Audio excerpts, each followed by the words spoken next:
Thank you, Chairman. I could say that following my service in the U.S. Army, I chose to volunteer alongside the Israeli Defense Forces because our countries do share very common values that all countries should share, those ideals of freedom, democracy, and mutual respect for the human rights of all people. My service has also brought me face to face with those who do not have a mutual respect for those ideals that we should all be rallying around. Hamas preaches destruction to Israel, death to the values that we as citizens of the United States hold dear. It is well known that Hamas is a foreign terrorist organization specifically designated by the United States government as a global terrorist.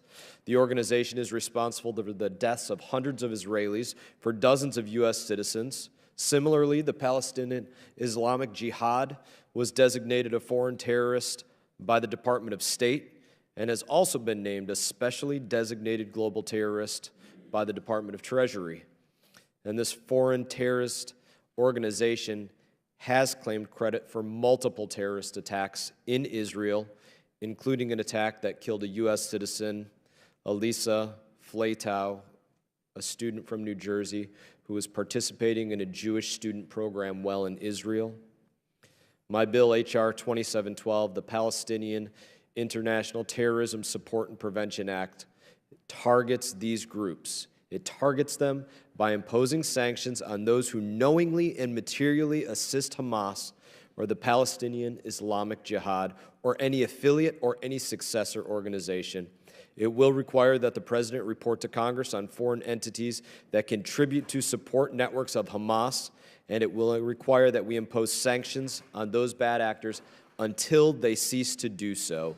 Under this legislation, the administration will be required to impose 2 or more sanctions to ensure that they understand the United States will not stand by for any foreign group, state, or person providing assistance to any terrorist organization.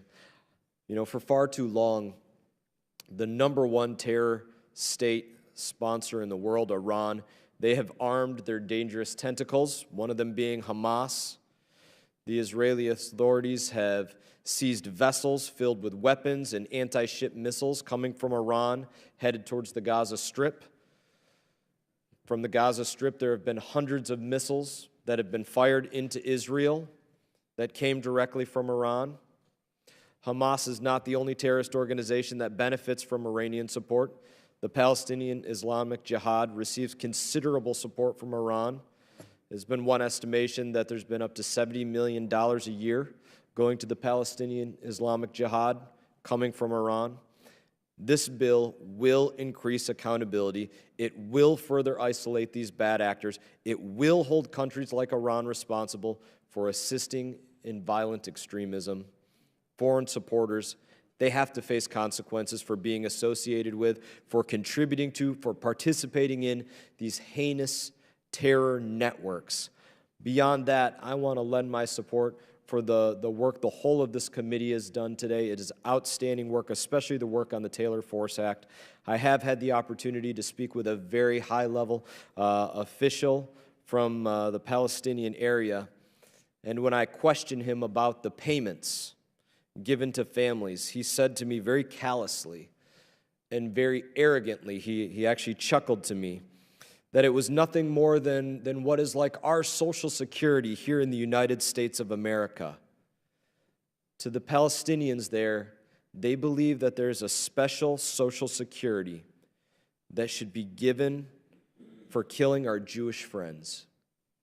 And I can't think of much more that would be more disgusting than that. And the U.S. should play absolutely no role in rewarding this rancid anti-Semitism and this rancid hatred. All of the work today, it's proof that confronting hatred and supporting our ally Israel, it is not an issue of left versus right. This has been very bipartisan work today. It is an issue of right versus wrong. I thank everybody for the work today, and I yield back, Chairman.